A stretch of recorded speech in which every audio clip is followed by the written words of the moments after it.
Bonjour à tous. Dans cette vidéo, je vais vous parler d'un dossier qui me tient à cœur et que je veux débattre. Un dossier que peu de politiciens osent s'attaquer. Moi, je vais le faire. Je vais vous parler du dossier des transports, en particulier le camionnage. C'est une industrie dans laquelle je gravite depuis plus de 25 ans, autant comme employé, comme employeur, sur le terrain, dans les livres, j'ai fait le tour. Les sujets dans le transport sont nombreux.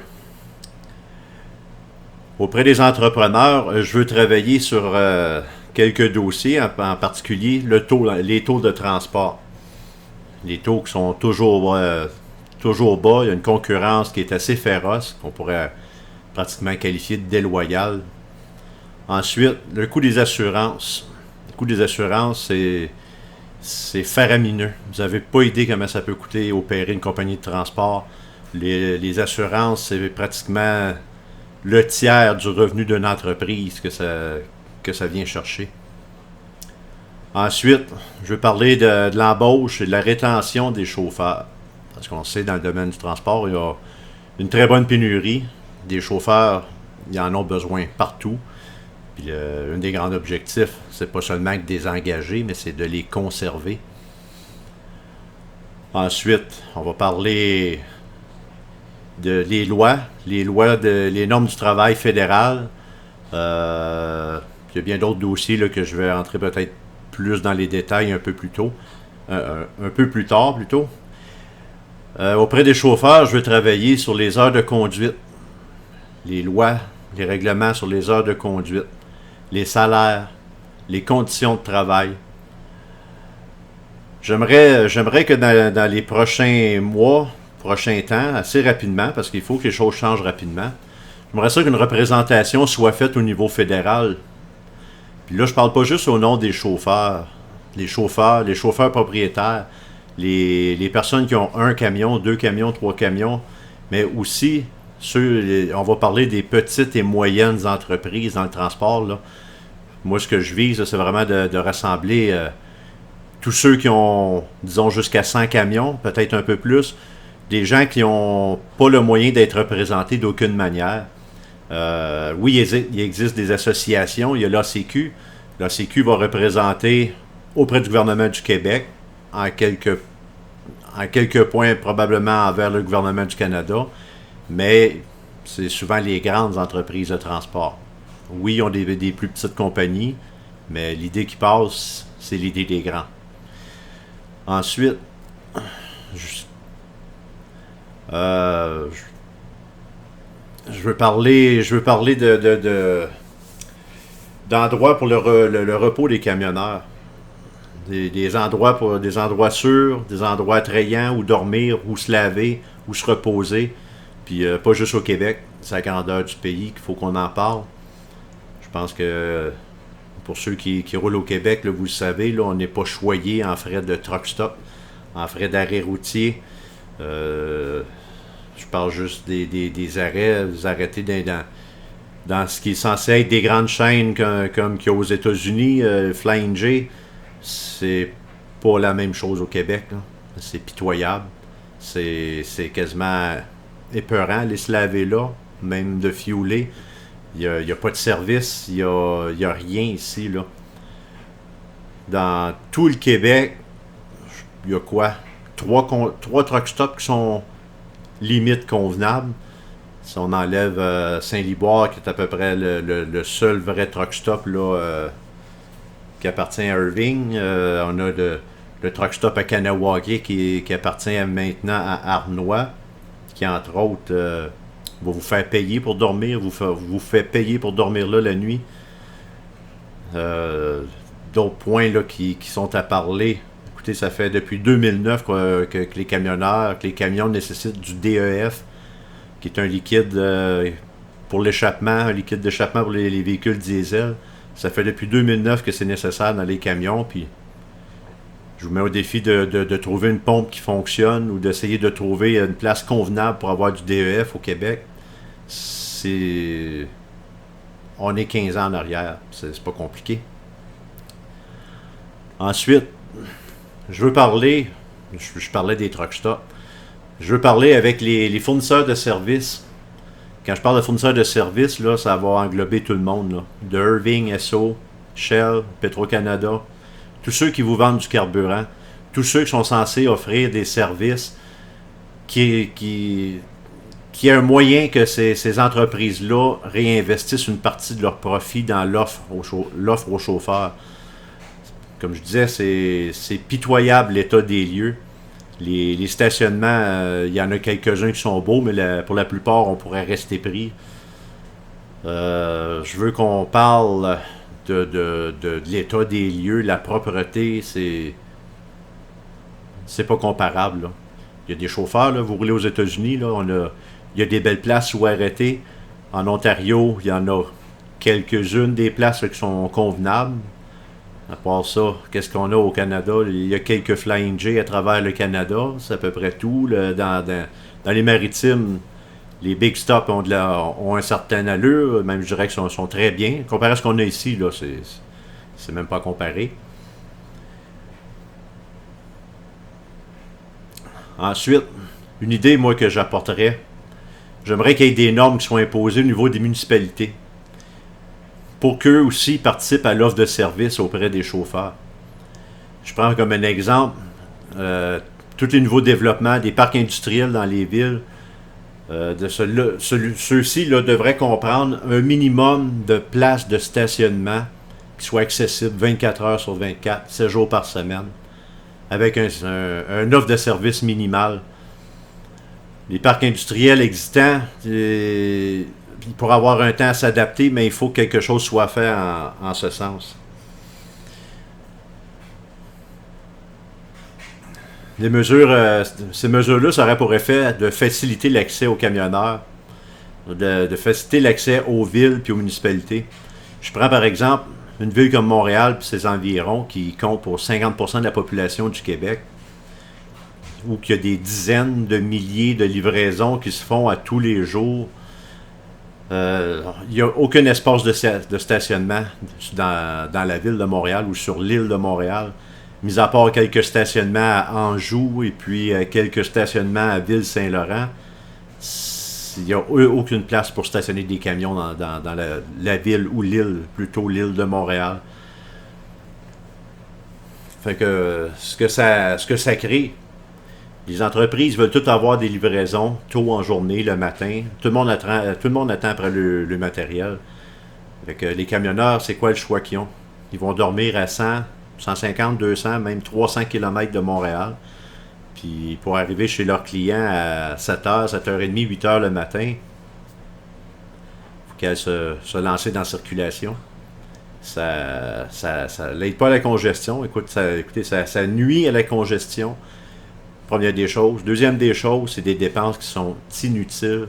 S'il y aurait des arrêts pour que les camionneurs puissent se stationner sur l'île de Montréal, vous pourriez enlever 3, 4, 5 000 camions du flot de circulation le matin, ce qui faciliterait la vie de bien du monde, mais des camionneurs en particulier, parce que c'est pas évident de se retrouver dans le trafic le matin. Là. C'est vraiment pas plus plaisant pour le camionneur que pour les automobilistes qui sont alentours. Ça aurait une très grande conséquence sur l'émission de gaz à effet de serre. Ces camions-là qui roulent au ralenti, c'est pas au ralenti, mais en départ-arrêt continuellement pendant 1 heure, 1 heure et demie de temps, c'est des sommes colossales qui sont perdues en carburant, mais c'est des émissions de gaz à effet de serre qui sont émises en quantité phénoménale. Fait que les bons points de ça, justement, on améliorerait le flot de circulation, diminution des gaz à effet de serre, diminution du stress, diminution de la perte de temps. Il n'y a pas un chauffeur qui a le goût ou qui aime aller se foutre dans le trafic le matin.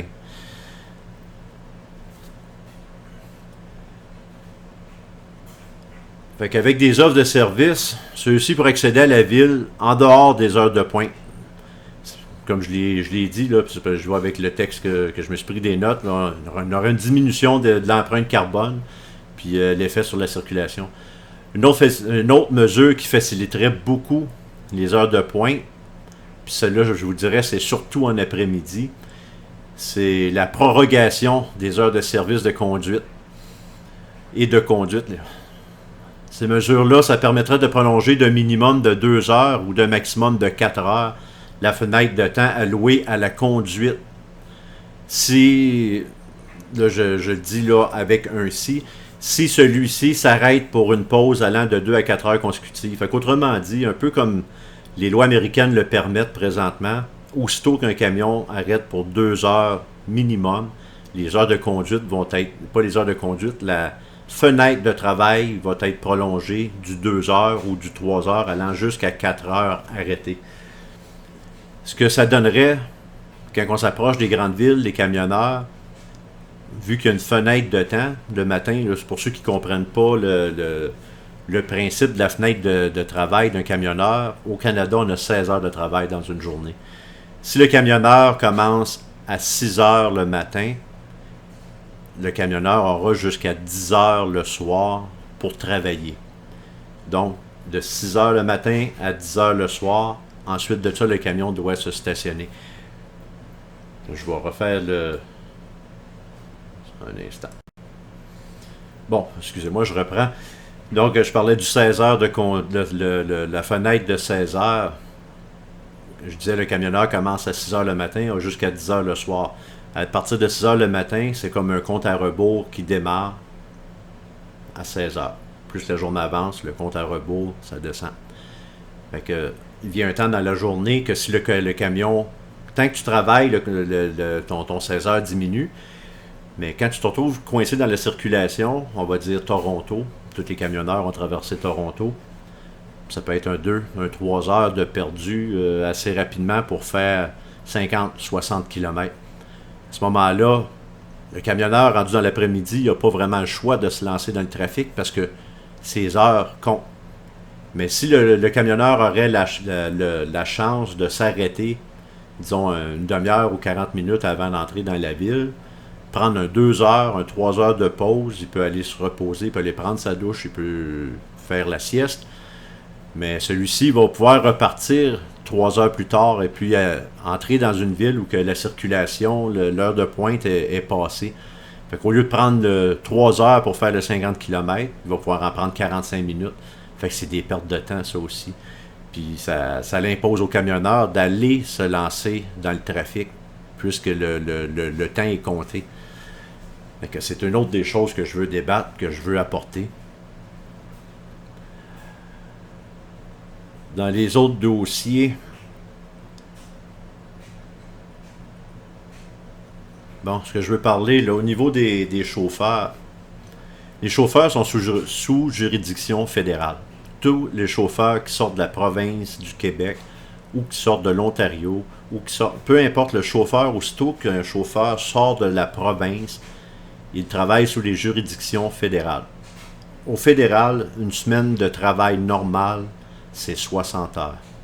Au Québec, c'est 40. Au fédéral, c'est 60 heures. Fait qu'un camionneur qui conduit à l'extérieur de la province, des heures supplémentaires, ça n'existe pas. En 25 ans, j'ai jamais vu une compagnie qui paie des heures supplémentaires à ses chauffeurs. Fait que ça, c'est une chose. Ils se demandent pourquoi il y a une si grande pénurie de chauffeurs. Pourquoi il manque de chauffeurs aujourd'hui?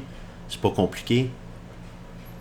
Les conditions de travail ne sont plus adaptées. Ça ne fait plus l'affaire.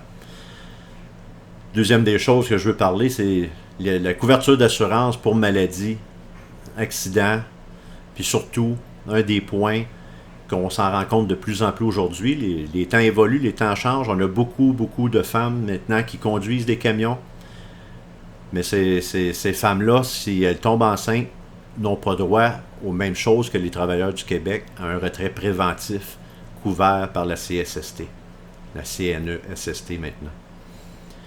Donc, une femme qui est camionneur tombe enceinte, son médecin la place en retrait préventif, elle aura droit à 15 semaines d'assurance maladie, congé de l'assurance maladie. Ensuite, it's on your own. Il n'y a rien d'autre après ça, là. Fait que ces choses-là, il faut que ça soit adapté. Il faut que les conditions changent pour inclure tout le monde. Parmi les sujets aussi, les syndromes post-traumatiques sévères. Plusieurs chauffeurs ont connu des accidents ou ont vécu des événements dans le transport, puis ça laisse des traces. Il y a des très bons groupes en place qui travaillent très fort sur ça, puis je crois que ces gens-là méritent un soutien beaucoup plus que question maintenant. Il y a beaucoup de choses à apprendre, beaucoup de choses à connaître. Je veux parler des risques pour la santé que subissent les camionneurs. J'ai lu des études qui démontrent qu'un camionneur a une espérance de vie de 16 ans de moins que la moyenne. Ça veut dire votre espérance de vie comme camionneur, là, si ça dit 84 ans à l'échelle nationale, faites moins 16. C'est ça votre espérance de vie. C'est malheureux, mais c'est les conditions de vie que vous vivez sur le transport, c'est pas toujours évident. Pour le commun des mortels, là, expliquer que une semaine de travail en transport, c'est 60 à 70 heures. Vous dormez dans votre camion. Vous mangez sur le pouce entre deux livraisons ou quand vous réussissez à sortir de la ville à 4, 5, 6 heures, 7 heures le soir. Je ne sais pas combien de fois ça m'est arrivé quand j'étais sur le camion de souper. Mon souper, c'était pas mon souper, c'était mon déjeuner, dîner, souper rendu à 7-8 heures le soir. Fait que ça, c'est pas des conditions normales, là. C'est de plus en plus compliqué. Aujourd'hui, les camions, il n'y a plus d'arrêt, là. Il n'y a plus de place pour s'arrêter. Un camion qui va prendre la route vers le nord de l'Ontario, il y a une dizaine ou une quinzaine d'années, c'était pas compliqué. On s'arrêtait dans n'importe quel village. On pouvait aller manger une croûte, on pouvait aller chercher un café pour reprendre la route. Aujourd'hui, partout, tout se développe. Mais quand on développe, on bâtit, on fait de l'aménagement paysager, on met des beaux petits blocs de béton, puis les camions, c'est marqué interdit. Fait que ça peut prendre des fois un envie urgent d'aller aux toilettes, là, ça peut prendre 2, 3, 4 heures avant de réussir à trouver la place, là. Fait que ça m'amène à l'autre point justement que j'avais noté ici, l'accessibilité aux services, toilettes, nourriture, aire de repos. C'est toutes des choses qui font en bout de ligne que dans une semaine de travail, en plus que les semaines sont longues, en plus qu'il y a le stress de travailler dans le trafic, de travailler avec la pression du transport, de ne pas manger adéquatement, de ne pas réussir à dormir adéquatement, de ne pas avoir de moments de relaxation, mis à part le temps qui vous est alloué pour dormir. Mais un camionneur, je m'excuse, ça n'a pas de vie sociale, là. Camionneur n'a pas une série de télévision à écouter le mardi, mercredi soir, puis un petit cours de danse le jeudi, puis une petite sortie avec la famille au souper à quelque part dans la semaine, ça n'existe pas, là. Un camionneur, ça conduit, ça finit là.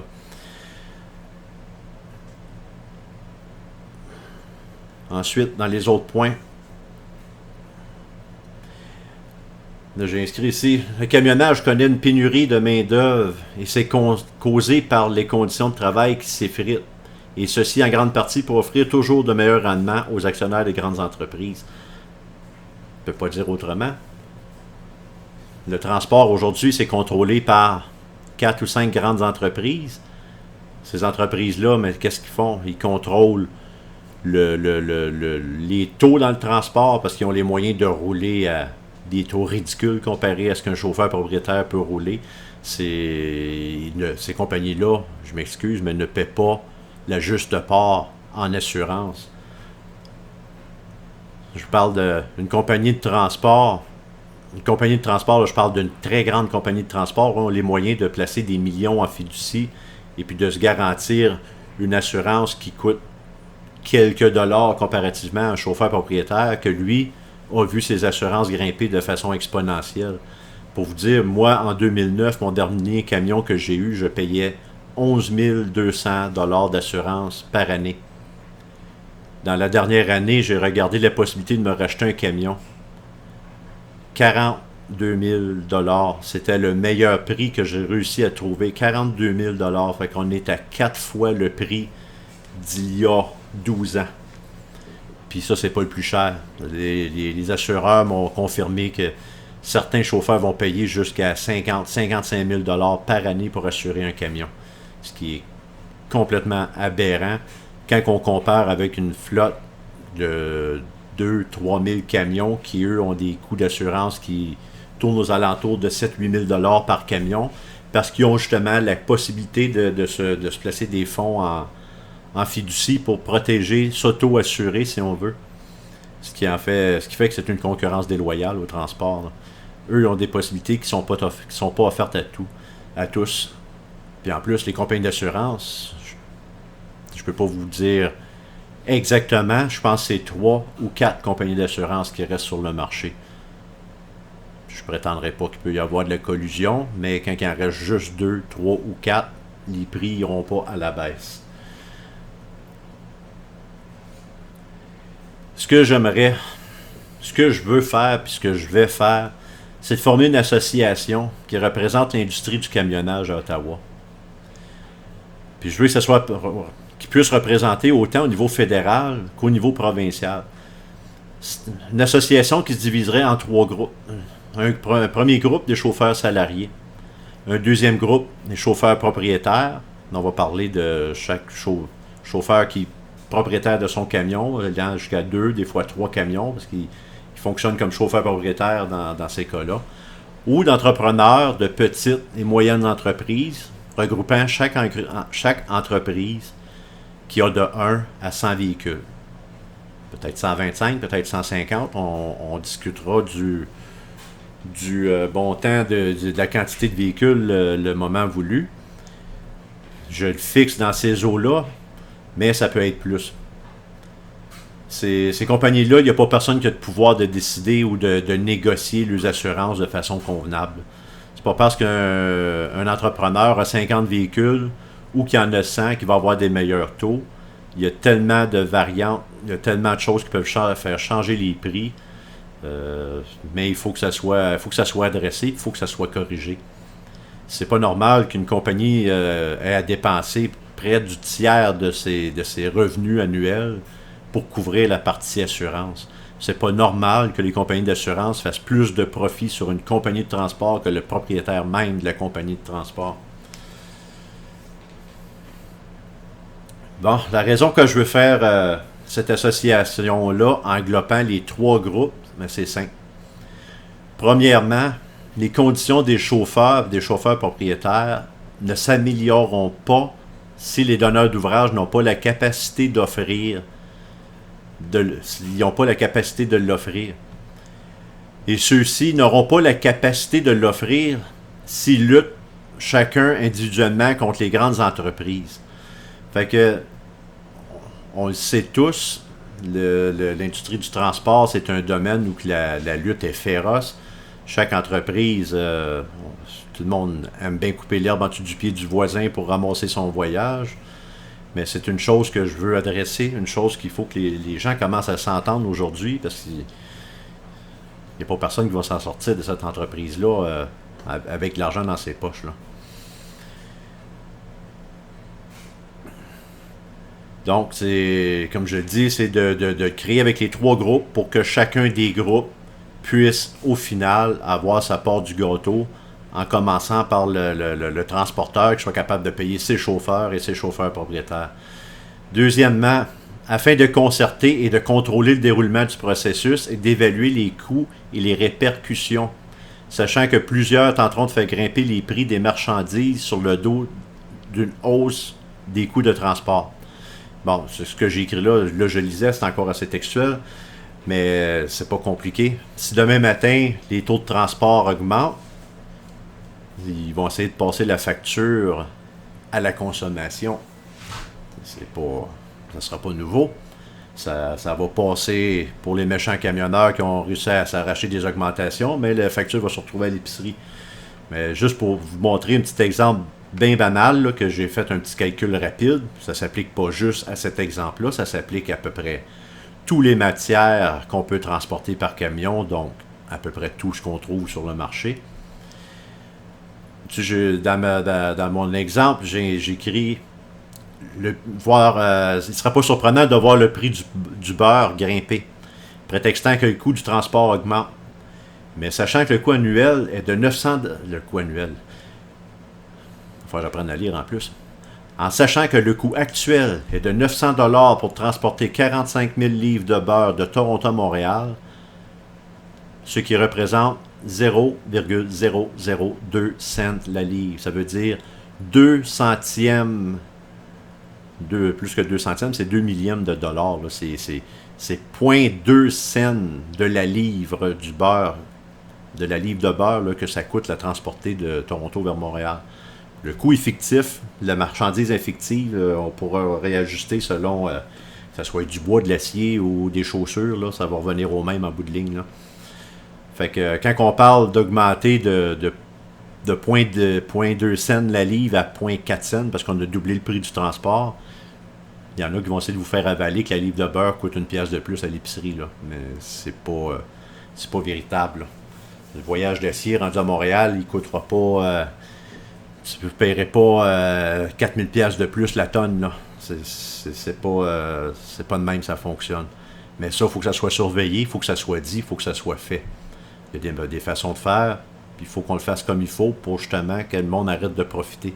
Parce que dans le transport, c'est souvent ça. À moins une petite augmentation, les assurances montent, le fuel monte, les plaques montent. Tout a monté, mais tout a monté du double de ce que vous avez eu comme augmentation. Fait que si chacun prenait conscience que les petites et moyennes entreprises, en plus des chauffeurs propriétaires, si tout le monde aurait conscience que tout ce petit monde-là, tout ce beau monde-là, si ça se donnerait la main, là, c'est beaucoup plus puissant que toutes les grandes entreprises de transport au pays. Là. Je prône pas les grèves, de faire des grands moyens de pression. Il s'agit de faire une chose qui est assez simple. C'est juste qu'on prenne le temps de le faire, qu'il y ait un chef d'orchestre en avant peut-être pour organiser ça. Puis c'est là que je m'offre dans mes fonctions futures. C'est d'être chef d'orchestre de ça. C'est de réunir tout ce monde-là, pas juste au Québec, pas juste en Ontario, au pays au complet. C'est grand le Canada. C'est dur de se parler entre camionneurs, c'est dur de se garder au courant, mais ça va être la méthode pour arriver à quelque chose. Donc, ça fait partie de mes plans. C'est ma partie côté transport. Pour ceux que ça l'intéresse, pour les autres, mais j'espère que vous avez réussi à comprendre un peu c'est quoi les enjeux dans le transport. Pour la suite, je vais vous revenir avec d'autres vidéos expliquant mes autres points, expliquant mes autres intérêts, mes autres buts, les choses que je veux vous présenter dans cette campagne-là. Alors, suivez ma page et on se reparle bientôt. Bonjour.